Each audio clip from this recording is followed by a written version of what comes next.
Hello. तो आज हम शुरू करेंगे ट्वेल्थ का एक चैप्टर जिससे लोग काफी डर जाते हैं।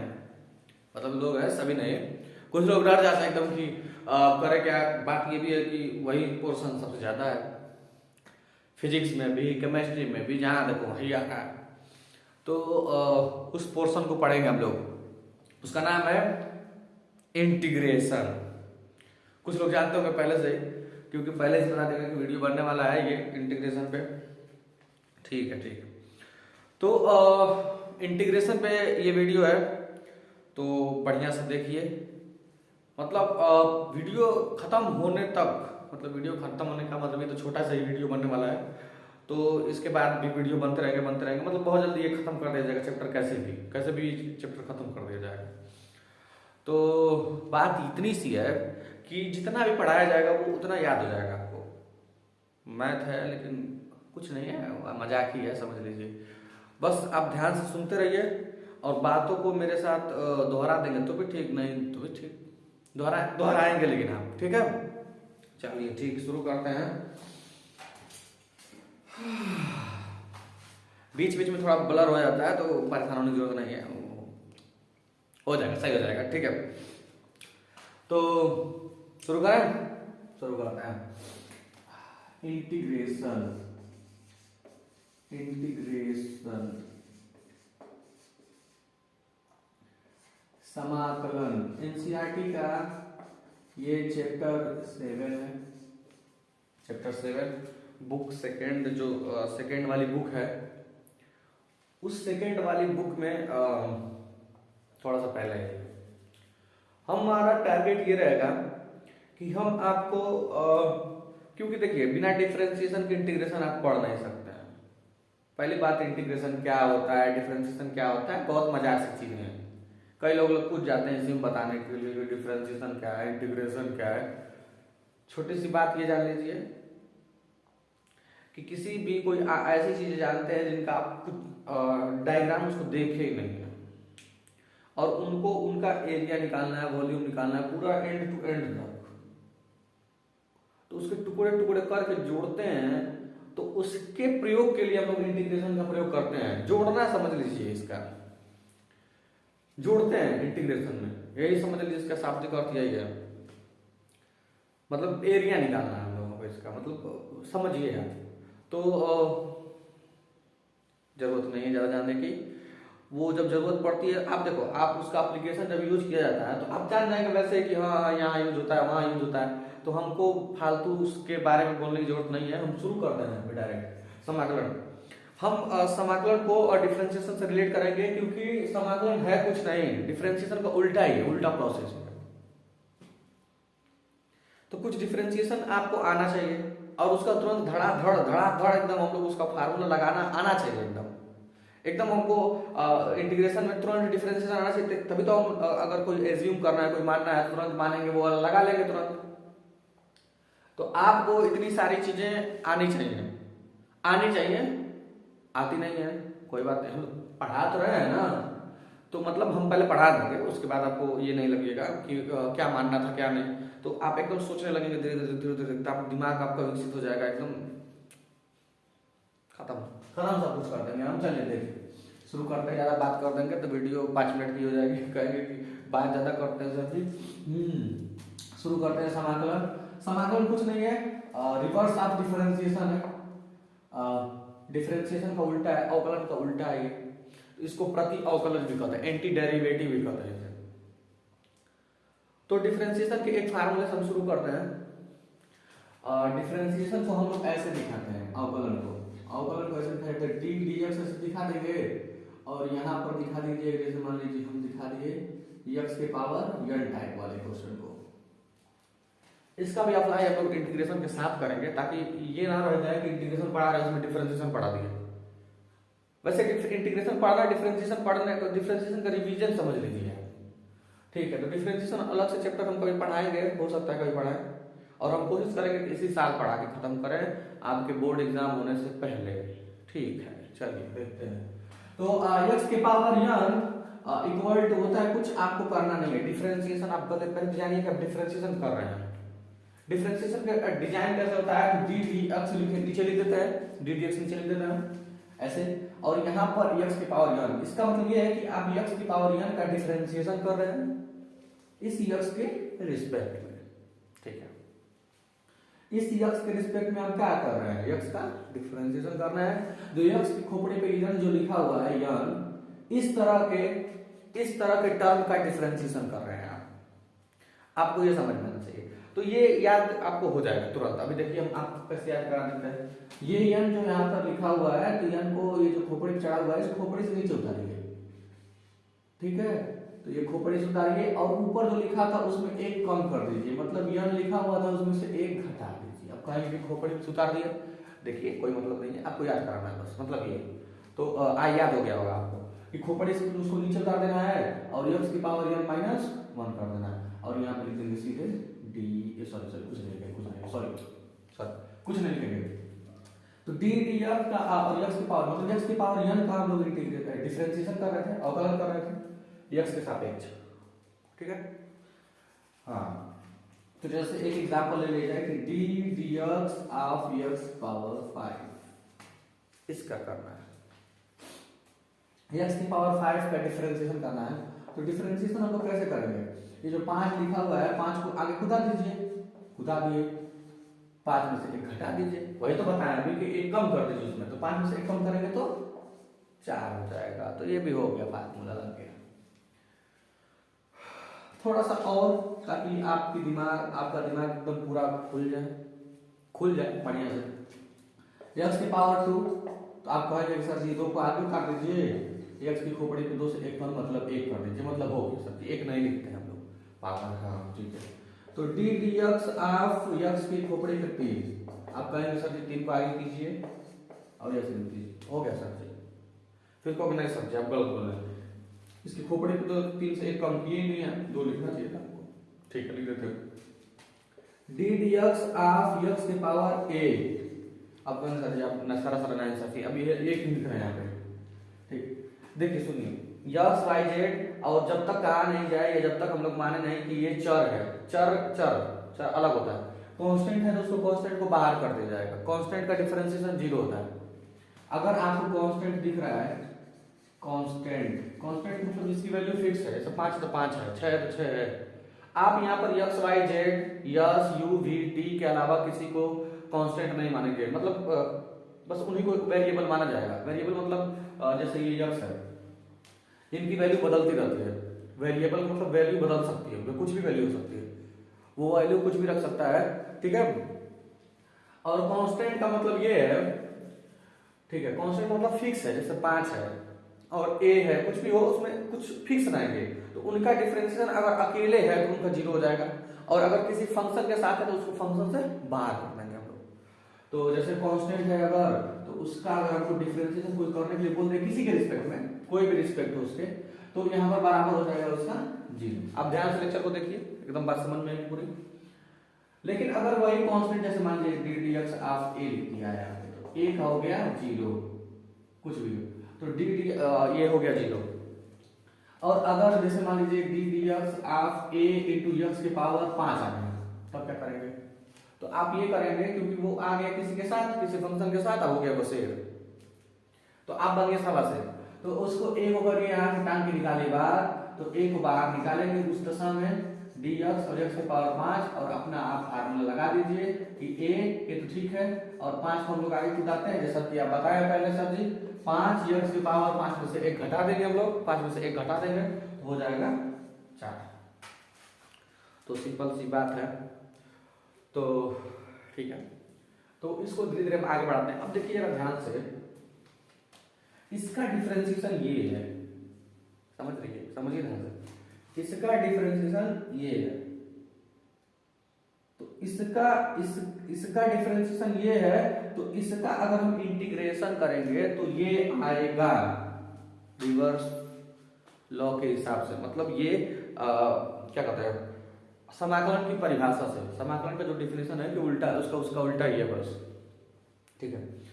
तो ठीक है, यक्स की पावर a का करेंगे तो आप कहेंगे सर जी कि आप a को कुछ मत कीजिए, उसको नीचे उतारिए, आप उतार दिए, मतलब ऊपर में से नीचे उतारिए और यक्स के पावर ए में से आप एक घटा दीजिए, कोई अंतर नहीं है, कोई चीज लिखी है, आप हमको कम समझिए, मतलब ठीक है। अब जब हमको इंटीग्रेशन करना पड़ेगा, चलिए मान लीजिए यक्स की पावर 3 का करना है हमको इंटीग्रेशन। अब ध्यान सुनिए, ये जो डिजाइन है ये कब्बो वाली, इस डिजाइन में पढ़ते हैं कि हम ये समाकलन का चिन्ह है, साइन ऑफ इंटीग्रेशन है, साइन ऑफ इंटीग्रल समाकल का चिन्ह। ये जो दिख रहा है आगे आपको, ये डिजाइन इतना सा, अरे समझ गए आप, इतना सा ये आगे यक्स क्यूब के जो आगे लिखा हुआ है वही, तो वो है समाकलन का चिन्ह। और उसके बगल में लिखा हुआ है एक्स क्यूब dx, और यहाँ पर जो ये dx लिखा हुआ है उसमें जो यक्स लिखा है ये बता रहा है कि आप यक्स के रिस्पेक्ट में, यक्स के सापेक्ष, रिस्पेक्ट यक्स को देनी है, उसके सापेक्ष क्या कर रहे हैं, समाकलन। ये जो दिख रहा है ऐसा ही कुछ दिख रहा है, लेकिन आप क्या करेंगे, आपको इसका डिफरेंशिएशन नहीं करना है। आप पता चलेगा 3 को आगे खुदा दिए, यक्स के पावर उतना कर दिए, गड़बड़ हो जाएगा। तो अब समझिए कि यहाँ पर 5 था, डिफरेंशिएशन किए 4 हो गया, 5 था डिफरेंशिएशन किए 4 हो गया। इसका मतलब ये है कि इसका इंटीग्रेशन करेंगे तो इसमें घटता है, इसमें एक बढ़ता है पावर, बस बात इतनी सी है। तो इसका भी फार्मूला हम लिख देते हैं, यक्स के पावर 1 dx अगर लिखा हुआ है तो बस आपको n पे 1 कर देना है प्लस, और वही नीचे भी लिख देना है सीधे सीधे, ऊपर एक पावर n प्लस 1 कर देना है और वही नीचे छाप देना है। जैसे ये क्वेश्चन है यक्स की पावर 3 है तो उसकी में 1 जोड़ दीजिए आप, 3 में 1 जोड़ेंगे तो हो जाएगा 4, और वही नीचे लिख दीजिए 4 हो गया। इसमें एक्स्ट्रा 1 जोड़ना पड़ता है प्लस c, ये इक्वल है, मतलब इसके इक्वल ये हो गया। यक्स की पावर, मतलब ये जो पावर लिखा है उसमें 1 जोड़ दीजिए, जैसे यक्स की पावर 2 लिखा हुआ है तो आप क्या करेंगे, यक्स की पावर 1 2 में 1 जोड़ दीजिए 3, और वही नीचे छाप दीजिए। यक्स की पावर 5 लिखा है और dx लिख दिया है तो 5 प्लस c लिखेंगे, प्लस c लिखेंगे जरूर, प्लस c लिखेंगे जरूर, क्यों लिखेंगे बता रहा है, 6 लिखेंगे बटा 6 प्लस c। यक्स की पावर यक्स लिखा हुआ है, dx लिखा हुआ है, यक्स की पावर 1 है उसकी पावर 2 कर देंगे बटा 2। इस बात को रिवर्स में समझते हैं हम लोग। यहां पर समझिए यक्स की पावर 5 लिखा हुआ था, हम जानते हैं उसका डिफरेंशिएशन क्या होगा, पावर आगे कूदेगा, तो यहाँ पे ध्यान रखिए, एकदम बढ़िया से याद रहना चाहिए चीजें। सवाल लगाते समय जरा भी इधर उधर हुआ आंसर गलत हो जाएगा, क्या मतलब पढ़ने का लिखने का। तो आप डिफरेंशिएशन आना ही चाहिए। आप कहेंगे कि सर झूठ में इसको पढ़ाना है, कंफ्यूज कर रहा है, तो कंफ्यूज से आप मतलब कंफ्यूज अपने दिमाग को ऐसा बनाइए कि कंफ्यूज ना हो, आप चीजों को सही से सहेजिए दिमाग में, ठीक है, और उसको सहेजे रखिए ढंग से तरीके से समझेंगे तो बढ़िया ही रहेगा। अब ध्यान सुनिए, देखिए अब यहाँ पे यक्स की पावर 2 था, यहाँ पर क्या हो गया, पावर 1 हो गया, दिख रहा है आपको, हो गया है। यहाँ पर 3 था, पावर 2 हो गया। इसका मतलब अगर इसका इंटीग्रेशन करेंगे तो पावर 2 है तो पावर 3 होगा उसमें, तो यहाँ पर पावर 3 है तो पावर 4 हो गया, 4 हो गया।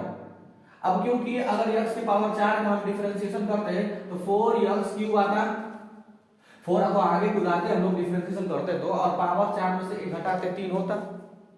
बोलिए, समझिए और बोलिए, आप ज्यादा बोलिए, हमको कम बोलने दीजिए, ठीक है। तो 4x क्यूब, लेकिन इसमें 4 एक्स्ट्रा आ गया, इसका मतलब हमको क्या करना चाहिए था, मतलब यक्स की पावर 4 का डिफरेंशिएशन मतलब 4 इसमें हमको चाहिए ही नहीं, यक्स की पावर 4/4 लिखना पड़ता, क्योंकि इसका डिफरेंशिएशन ये नहीं होगा, यक्स क्यूब होगा। तो इसीलिए फार्मूला इसका ऐसा होता है कि यक्स की पावर यहां है तो उसमें 1 जोड़ देंगे और वही नीचे लिख देंगे, छाप देंगे, ठीक। इतना बढ़िया से आप नोट कर लीजिए, उसके बाद हम आगे बढ़ते हैं।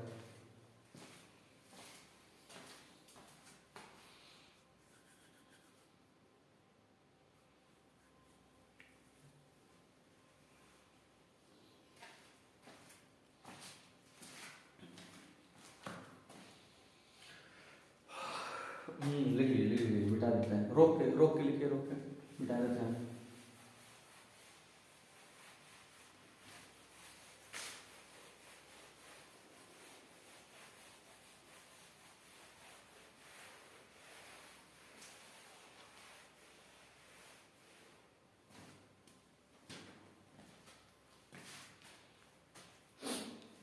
चलिए, तो पहला फार्मूला आपका एकदम तैयार हो गया। कुछ क्वेश्चन देते हैं जिनको आप कमेंट कर दीजिए जल्दी से, ठीक है।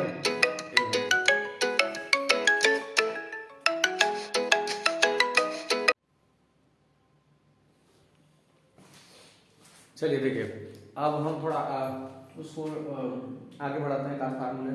पहले आप हम कुछ क्वेश्चन देते हैं, उस क्वेश्चन को लगा के कमेंट कर दीजिए। हम कुछ क्वेश्चन ले लेते हैं, जैसे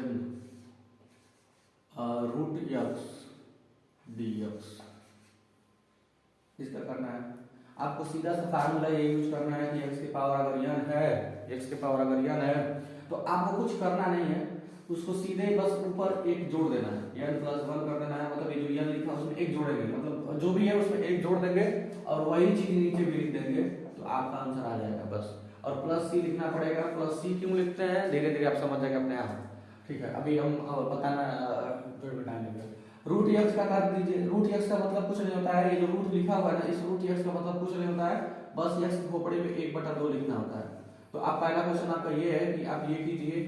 दूसरा क्वेश्चन ये है कि एक्स के पावर 3/2 है, उसको कर दीजिए dx। तीसरा क्वेश्चन आपके पास ये है कि एक्स की पावर 5/2 है, इसको कर दीजिए dx। चौथा क्वेश्चन आपके पास ये है कि 6 है और एक्स की पावर 5 है, ये क्वेश्चन कर दीजिए। और इन क्वेश्चन को कमेंट कर दीजिए जल्दी से जल्दी, ठीक है। देखिए सुनिए, यहाँ पर अगर ये कांस्टेंट है तो कांस्टेंट ये जो है 6 जो है इससे बाहर आ जाता है, ठीक है। कांस्टेंट जो है इससे बाहर आ जाता है, तो बाहर करके और ये जो बचा हुआ है उसका कर लीजिए। बाद में जो सॉल्व करना हो सब कर लीजिए। सॉल्व करने के बाद जैसे फार्मूला हम लगा देते हैं, ये इंटीग्रेशन का जो साइन है और ये dx जो है दोनों चीजें हटा दी जाती हैं, ठीक है। तो आप इसको रोक के वीडियो को पॉज करके इस वीडियो को इस वीडियो में ये सवाल लगा लीजिए, कमेंट कर दीजिए, फिर उसके बाद आगे हम जो पढ़ा रहे हैं उसको ध्यान से देखिए। चलिए मिटा देते हैं।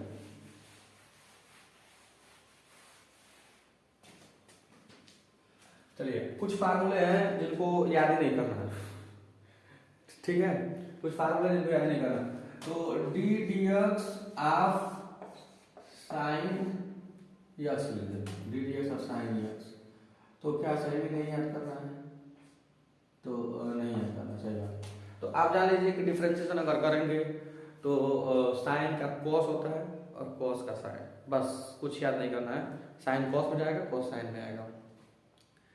डिफरेंशिएशन में जो फंक्शन, जो फलन जैसे साइन एक्स कॉस एक्स ये जो है सी से शुरू होते हैं, सी से, उनका आंसर माइनस में आएगा डिफरेंशिएशन करने के बाद। जो चीजें डिफरेंशिएशन में है अगर सी से शुरू होती है फार्मूले में तो उनका अधिकतर आंसर माइनस में आएगा और आएगा ही माइनस में। तो याद करने के लिए ये सीधी बात है कि माइनस उसमें आएगा।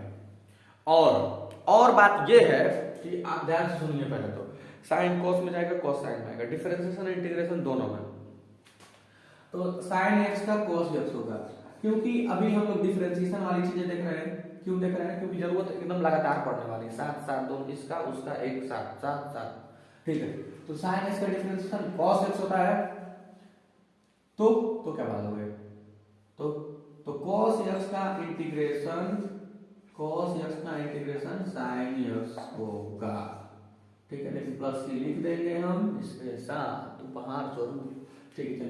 आगे तो अगर d dx of differentiation of cos x का डिफरेंशिएशन क्या होगा?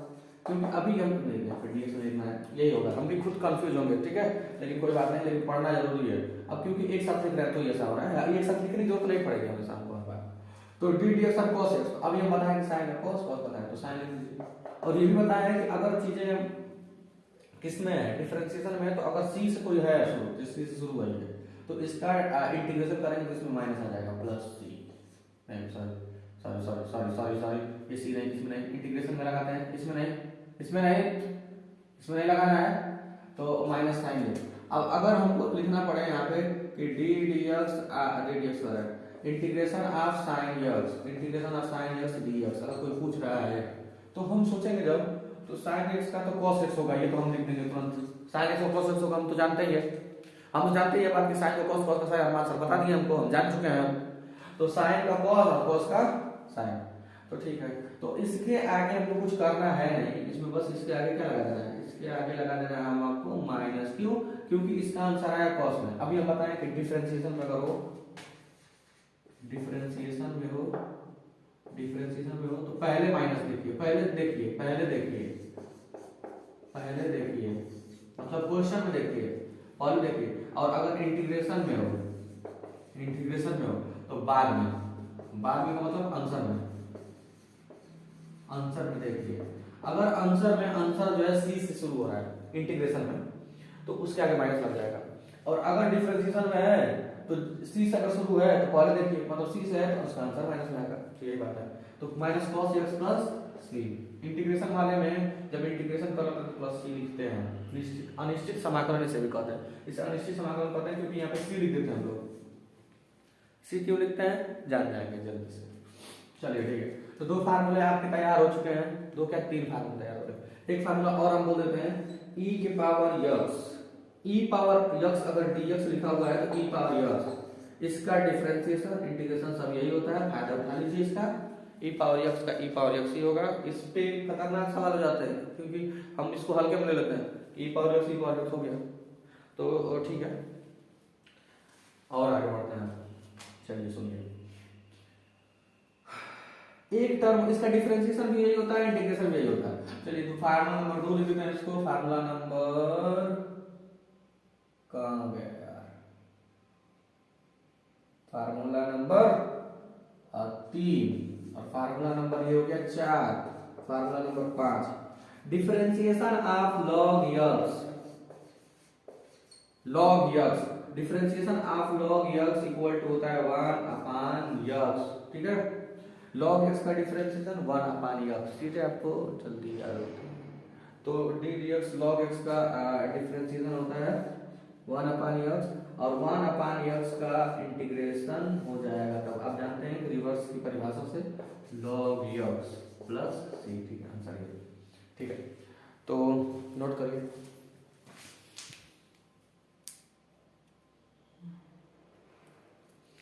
चलिए ठीक है, इसको नोट कर लीजिए, इसको याद कर लीजिए और अगला वीडियो हम कल बना के अपलोड करेंगे, ठीक है। तो पढ़ाई करते रहिए और वो जो क्वेश्चन दिए थे उसको कमेंट में, और अगर याद हो गया तो लिख दो कि हाँ याद हो गया, ठीक है। चलिए।